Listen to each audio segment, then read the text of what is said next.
फिर बाबा ने चिलम जलाई। उन्होंने कुछ कश लिए और फिर उसे रुद्र को दे दिया। रुद्र ने भी वैसा ही किया। वे आकाश में गड़गड़ करते बादलों को ताबड़तोड़ बरसात करते देख रहे थे और साथ ही कुदरत की प्रतिक्रिया पर भी पूरी नज़र थी। हाँ, रुद्र ने सोचा कि हम सभी एक दूसरे से जुड़े हैं। सारी कुदरत एक दूसरे से संबंध रखती है, पर फिर भी अपने आप में आज़ाद है। हम सभी उसी जीवन शक्ति से गुंदे हैं जो हम सबके बीच, सारी प्रकृति के बीच दिखाई देती है।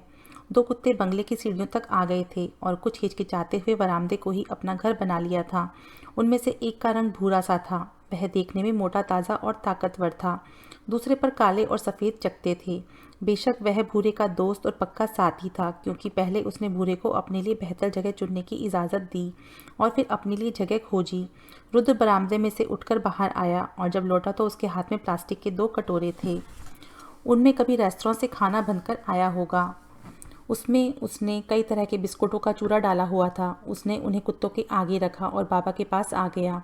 वे अब भी चिलम ही पी रहे थे, पर उनके चेहरे की मुस्कान से इस काम के लिए हामी और गर्मजोशी टपक रही थी। बारिश की टप-टप के बीच वे कुत्तों के चपर-चपर खाने की आवाज़ सुनते रहे। ऐसा लग रहा था कहीं अजीब सा संगीत बज रहा हो। बूंदों की टप-टप, हवा का बहना, पक्षियों की चहचहाहट और चपर-चपर की आवाज़ में खाना खाते 2 कुत्ते। रुद्र ने काफ़ी समय से इतना प्यारा संगीत नहीं सुना था। रुद्र रेस्तरां से लौटा तो दिल बुरी तरह से धक-धक कर रहा था। पेट में अजीब सी खलबली मची थी, पर हैरानी की बात यह थी कि उसकी सांस बड़े ही सहज भाव से आ जा रही थी। वहाँ एक व्यवसायी के साथ उसे जो भी अनुभव हुआ, वह अपने आप में किसी अजूबे से कम नहीं था। उसे पक्का यकीन था कि व्यवसायी मिस्टर सेठ को भी कुछ ऐसा ही लगा होगा। बाबा शाम को कुछ घंटों तक गायब रहने के बाद ही लौटते थे। इसके दौरान रुद्र को अपने अधूरे उपन्यास पढ़ने या अरब सागर को निहारने के लिए वक्त मिल जाता। आकाश में काले उदास बादल घिरे थे और वे धरती माँ की प्यास बुझाने के इंतजार में थे। वह और बाबा मिलकर एक आरामदेह और पुराने सोफे को बरामदे में घसीट लाए थे। वह जैसे ही वहाँ पसरा, जोरों की बरसात होने लगी। रुद्र ने उम्मीद की कि बाबा सुरक्षित होंगे। किसी किसी दिन तो बाबा घंटों तक ओझल रहते और रुद्र जानता था कि कुछ भी पता लगाना बेकार था, क्योंकि घुमक्कड़ी बाबा के स्वभाव में थी। बाबा जहाँ भी थे, रुद्र को पूरा यकीन था कि वे सही सलामत थे। वरामदा करीब 10 मीटर लंबा और 5 मीटर चौड़ा था। इसका मुंह सागर की ओर था। छत पर तारकोल बिछा था और आगे की ओर झुकी थी। इस तरह वरामदे में सुस्ताने वाले बारिश और धूप से बच जाते थे। वरामदे के बाहरी नारियल के बहुत सारे पेड़ और कई ऐसे पौधे थे जिनके नाम तक रुद्र को नहीं पता थे, पर वह उन्हें बहुत पसंद करता था और वे काफ़ी बड़ी संख्या में थे। समुद्र तट की और खुलने वाला दरवाज़ा 50 फीट की दूरी पर था और इस तरह रुद्र के लिए अनजाने पेड़ पौधे और लताएं कॉटेज को दूसरों की भेदती नज़रों से बचाए रखते। वैसे भी साल के इस महीने में वहाँ ऐसे लोग ही नहीं थे। रुद्र ने समुद्र को निहारा। लहरें तेज गति से आ रही थीं और समुद्र ऐसे लग रहा था मानो जंगली जानवर तरह तरह की आवाज़ें निकालते हुए अलग अलग दिशाओं में जा रहे हों। आसमान काला दिख रहा था और हवा मानो गुस्से से गरज रही थी। रुद्र ने सिगरेट जलाई और बड़ी देर तक सम्मोहित भाव से अपनी आंखों के आगे चल रहे कुदरत के इस अनूठे नज़ारे और खेल को देखता रहा। यदि उसके बच्चे भी साथ होते तो यह और भी अच्छा लगता। वह उन्हें थाम कर बैठता और वे उससे बातें करते, मजाक करते। वह उन्हें भगवान राम, भगवान हनुमान या मानव जाति के सबसे पुराने पूर्वज मनु, हजरत या संत जरथुस्त्र के बारे में बताता। जरथुस्त्र जिन्होंने दुनिया को धर्म दिया। उन्होंने लगभग 3,000 ईस्वी पूर्व में कहा था कि ईश्वर केवल एक ही है और उस ईश्वर अहुरामज़दा का कोई आकार नहीं। वही सब कुछ जानने वाला, सब जगह रहने वाला ज्ञानी और नेक दिल है। बेशक बच्चे शिरडी के साईं बाबा और मेहर बाबा के करिश्मे सुन सुनकर भी अघाते नहीं थे। वे उन्हें सुनकर हमेशा हैरान होते। वह अपने चेहरे पर उनकी उंगलियों की गर्माहट, रुद्र की छाती पर टिका बेटे का सिर, बाजुओं से लिपटती, मालिश करती व गाल खींचती बेटी, उनके गोल मटोल से शरीर और देह गंध को महसूस करता। बेशक वह जॉनसन बेबी पाउडर, किसी साबुन या उनके कपड़े धोने के इस्तेमाल में लाए गए डिटर्जेंट और उनके अपने बदन की महक का अजीब सा मेल होती। रुद्र ने आंखें बंद की और गहरी सांस लेते हुए अपनी सांस पर ध्यान केंद्रित किया, ताकि बच्चों की यादों को दिमाग से अलग किया जा सके। हाँ, वह मन को तो वश में कर सकता था, पर बच्चे उसके दिल पर राज करते थे और उसकी आत्मा पर भी उनका पूरा नियंत्रण था। वे मन ही मन उसे पूरी तरह से तरसा देते। अगले 2 घंटों में उसने पढ़ा बहुत कम और समुद्र की ओर ही निहारता रहा। कुछ देर में बारिश थम गई। पर उसके सामने फैला विशाल सागर ठाटे मारता रहा। बस उसे उस हरहराते समुद्र में उतरना भर था। वहां तक जाने की ही देर थी। हो सकता था कि वह बहुत सारा खारा पानी निगल जाता, पर जो भी हो, सब कुछ ही मिनटों का तो खेल होता। उसने कई बकवास हिंदी फिल्मों और बच्चों के साथ बैठकर बेहूदे कार्टूनों को हजारों बार देखने का दर्द झेला हुआ था, इसलिए आत्महत्या से जुड़ी कुछ मिनटों की तकलीफ और पीड़ा तो उसे बच्चों के खेल लगते थे। उसकी सोच एक बार फिर से उस व्यवसायी पर जा अटकी। रुद्र अब भी यह नहीं समझ पा रहा था कि उसने एक अजनबी से बात क्यों की और उसके मुंह से वे शब्द कैसे निकले। वह तो बस इतना जानता था कि पहले तो उस बंदे का रंग सफ़ेद पड़ गया और वह वहां से जाने ही वाला था, पर बाद में वह पूरी दिलचस्पी दिखाने लगा। रुद्र ने एक और सिगरेट जला ली। वह अब ज़्यादा शराब नहीं पीता। उसे बाबा के सामने बैठकर पीना सही नहीं लगता, पर बाबा जब अपने आध्यात्मिक दौरों पर निकलते तो वह लंच से पहले थोड़ी बियर लेता, कुछ सिगरेट फूंकता और बैठा पड़ता रहता और फिर थोड़ा सा ग्रिल किया हुआ खाना खाता। वह अब सादा खाना खा नहीं पाता था। अंदर से शरीर जवाब देने लगा था। उसके दिमाग की नसों को धीरे धीरे नुकसान हो रहा था और उनका कोई इलाज नहीं था। जैसा कि वह अक्सर अपने आप से कहता कि वह कुल मिलाकर मोमबत्ती को दोनों सिरों से जला रहा था और इस तरह वह ज़्यादा लंबी चौड़ी खींचतान के बिना अपने दुखों से भरे जीवन का अंत कर सकता था। आज दोपहर बाबा के जाने के बाद रुद्र समुद्र के किनारे बने रेस्तरां में गया। इसे एक गोआनी जोड़ा चलाता था और वहाँ गजब का ग्रिल्ड भोजन मिलता था, पर वे लोग इसे किसी मिलिट्री स्कूल के अनुशासन की तरह चलाते थे। वे लोग मुस्कुराते नहीं थे। उनके वेटर बड़े अजीब से थे और वह जगह उस मौज मस्ती से कहीं परे थी जो कि किसी भी गोआनी ईसाइयों के रेस्तरां की खूबी होती है, चाहे वह देश के किसी भी हिस्से में क्यों ना हो। मार्टिन्स की मेज़बानी और गर्मजोशी से जो कुछ भी कमी थी वह उनकी रसोई में बने लज्जतदार खाने से पूरी हो जाती। शायद रसोइयों की गर्मजोशी और मस्ती ही उनके खाने के स्वाद में रंग भरती थी। खाने के दाम भी रेस्तरां की लोकप्रियता की दूसरी वजह थे। दाम काफ़ी किफ़ायती थे। वहाँ हमेशा मेला लगा रहता। दिन हो या रात, लोग लगातार खाने पीने और वहाँ से समुद्र का नज़ारा देखने के लिए तांता लगाए रहते, चाहे अब दुनिया के किसी भी हिस्से में क्यों ना हो। बेशक वहाँ खाना खाने जाएं, पर किसी भी कीमत पर उसके मालिक मालकिन से आंखें ना मिलाएं, जो आने वालों को खाली सीट दिखाने के साथ साथ ठगों से भी बखूबी निपटते हैं। वेटर आपको दुखदाई नज़रों से घूरते हैं और मुस्कुराते हुए उम्मीद करते हैं कि आपकी मौत फूड पॉइजनिंग से ना हो। अक्सर लोग वहाँ के वेटरों को ऐसा कोई काम कहने में भी हिचकिचाते जो उनके लिए जाने वाले कामों की सूची में नहीं होता। पर खाना अच्छा, बियर ताज़ी, नज़ारा बढ़िया और दाम किफ़ायती थे। बस आपको उस जगह यही ध्यान रखना होता कि वहाँ के मालिकों और काम करने वालों से नज़रें ना मिलाएं, बाकी सब बढ़िया था। रुद्र ने अपने लिए ग्रिल्ड चिकन और बियर का ऑर्डर दिया ही था कि एक व्यक्ति उसकी ओर आया और माफ़ी मांगते हुए पूछा कि क्या वह उसके साथ मेज पर बैठ सकता है। वह जल्दी में था और आसपास की मेज़ों में से किसी के जल्दी उठने की आसार नज़र नहीं आ रहे थे। सभी अपने खाने का भरपूर आनंद ले रहे थे। रुद्र ने हामी भरी और यहाँ वहाँ भागते वेटरों को ताकने लगा। आज सुबह से मन बड़ा शांत था और उसने पूरी कोशिश की थी कि अवसाद और बच्चों की याद उस पर हावी होकर मन की शांति को भंग ना करे। उस खालीपन के बीच ही वह खुद को सहज अनुभव करता। यही भाव उसे अपने व संसार के प्रति शांत रहना सिखाता था। उसने अपने सामने बैठे व्यक्ति को देखा। उस मध्यम आयु के व्यक्ति के बाल किनारों से सफ़ेद थे, हाथ में एक ब्रीफकेस और 2 मोबाइल थामे हुए थे। उसने दोनों फ़ोन बंद कर रखे थे क्योंकि वह जानता था कि ऐसा ना करना नुकसानदायक हो सकता था। मार्टिन में से कोई एक उसे गर्दन से पकड़ता और फ़ोन को पैरों तले रौंद देता। वे नहीं चाहते थे कि वहाँ बैठकर कोई यहाँ वहाँ की गप्पे हाँके। अपना खाना खाओ और यहाँ से फूटो। मार्टिन खानदान ने भले ही कहीं इसे ऐसे लिखकर नहीं टांगा था, पर वह सबसे यही कहना चाहता था। मोबाइल फ़ोन पर कड़ी पाबंदी थी। उस इंसान की खोई खोई नज़रें ही बता रही थी कि वह ज़िंदगी के थपेड़े सह रहा था।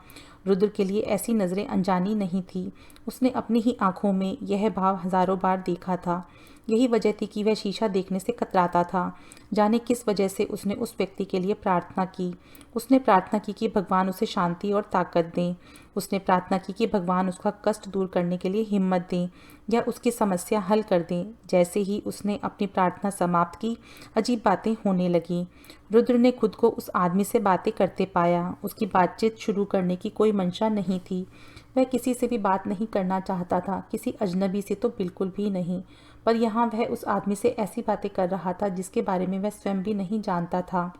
बातें कुछ इस तरह से हो रही थीं, चिंता मत करो, सब ठीक हो जाएगा। वे तुम्हारी पेशकश मान लेंगे, वे तुम्हारे लाभ का प्रतिशत घटाना चाहेंगे, पर तुम पीछे मत हटना। तुमने जो भी मांग की है वह बिल्कुल उचित है। जैसे ही तुम्हारी मंजूरी मिलेगी बैंक भी तुम्हारा लोन पास कर देगा। बस ध्यान रहे कि वही गलती मत करना और स्टॉक बाजार से दूर रहना। अगर ऐसा किया तो तुम सड़क पर आ जाओगे और तुम्हारा परिवार दुख पाएगा। अपनी बेटी की चिंता मत करो, वह ऑफिस छोड़ देगी और जैसे ही वह उस जगह को छोड़ेगी तो उस इंसान से उसका नाता खुद ब खुद टूट जाएगा। जब वह 26 की हो जाए तो उसकी शादी कर देना। और हाँ, जब तुम्हारा सौदा पूरा हो जाए और तुम्हारे सारे काम हो जाएं तो अपने लाभ में से 5% निकालना मत भूलना।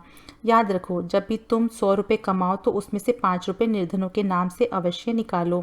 अगर तुम $5 मिलियन कमाओ तो उसका 5% गरीबों को दान करना। कुछ पल के लिए दोनों ही भौचक्के रह गए। रुद्र उस व्यवसायी से भी ज़्यादा सख्ते में था। फिर सवालों का सिलसिला शुरू हो गया।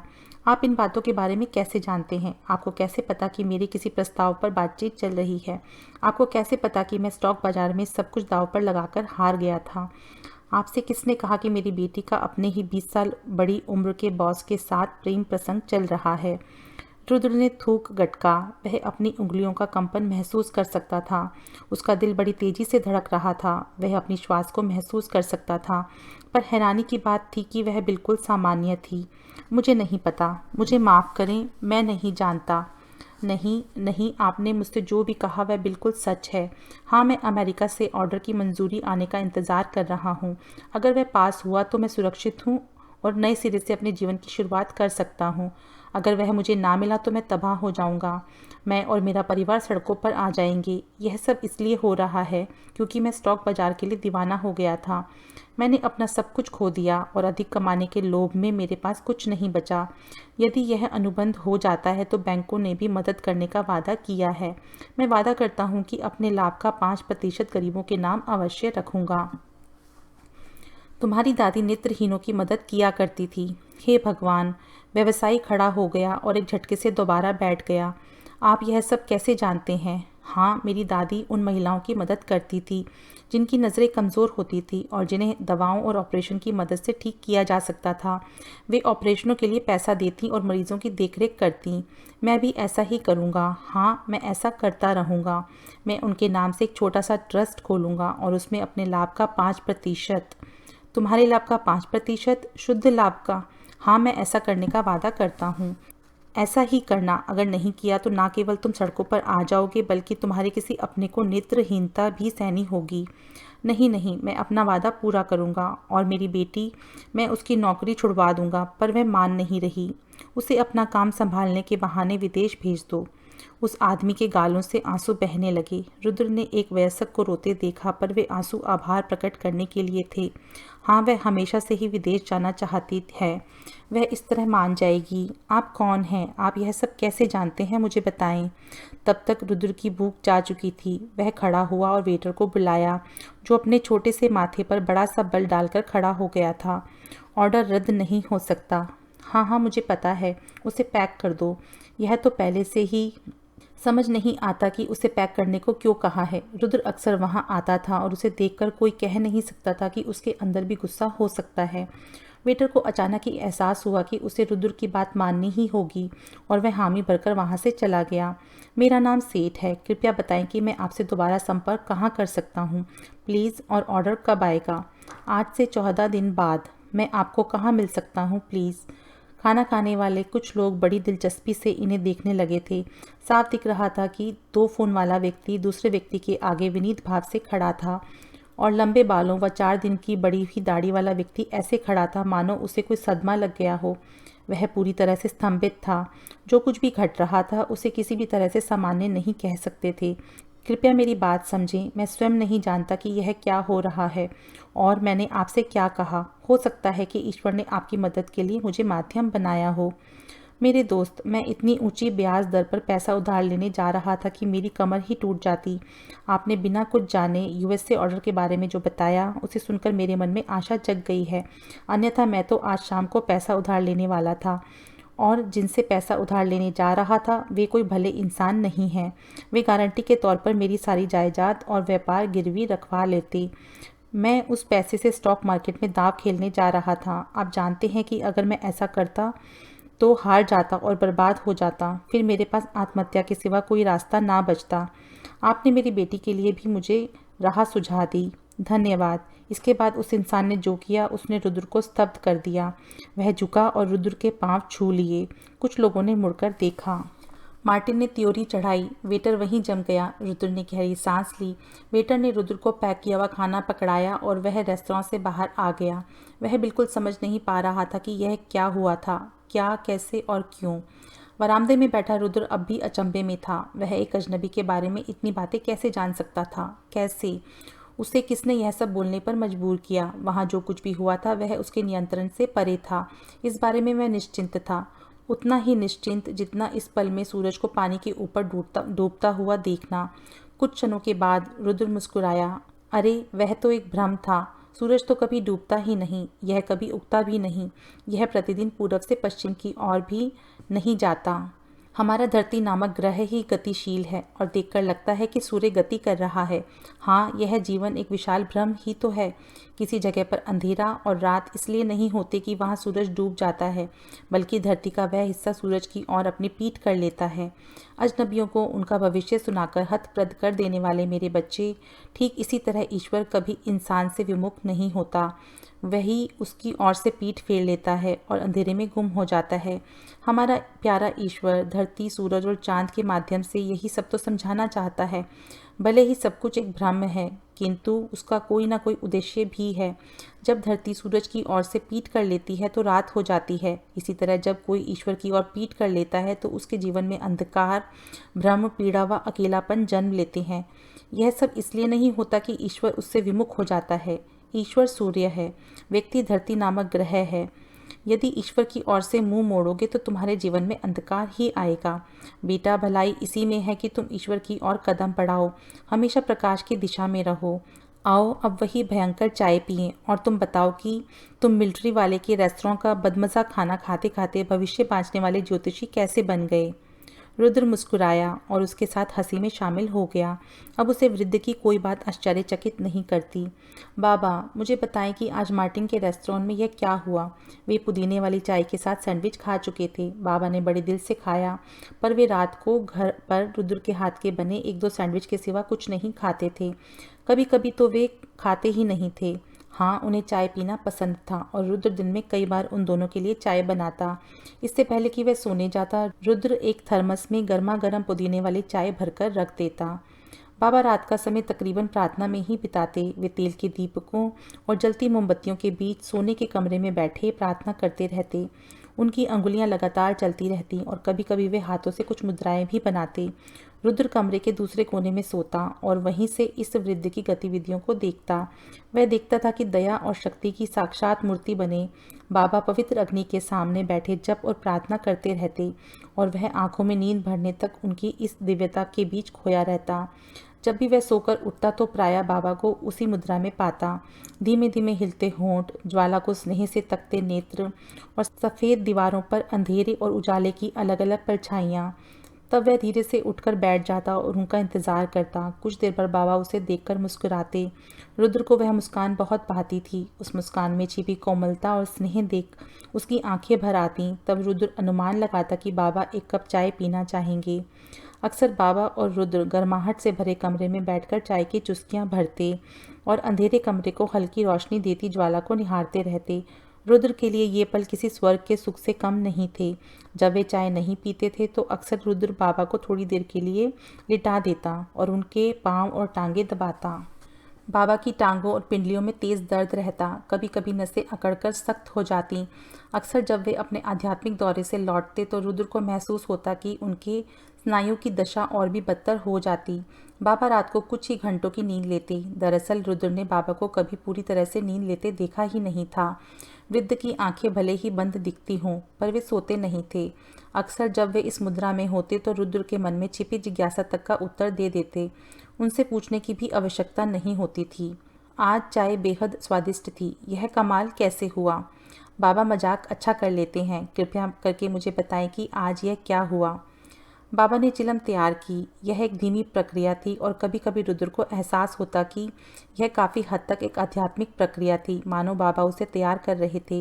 वे उसकी कभी ना ख़त्म होने वाली जिज्ञासाओं का उत्तर देने से पहले उसे किसी विचित्र आध्यात्मिक ऊर्जा से भरपूर कर रहे थे। तो रुद्र बैठकर सागर को देखने लगा। गहरे रुपहले पानी पर चांद की किरणें चमक रही थीं और लहरों की ध्वनि कानों को भली लग रही थी। इस जगह को छोड़कर जाने के नाम से ही उसके दिल को ठेस लगती थी। जो पैसा पास था उससे कुछ महीने का काम और चल सकता था। कम से कम मानसून तो उस सुरक्षित स्वर्ग में बिताया ही जा सकता था। कॉटेज का नाम द्वारका रखा गया। रुद्र के गुरु शिरडी के साईं बाबा ने अपना पूरा जीवन एक टूटी मस्जिद में बिताया था और वे उसे द्वारका माई कहते थे।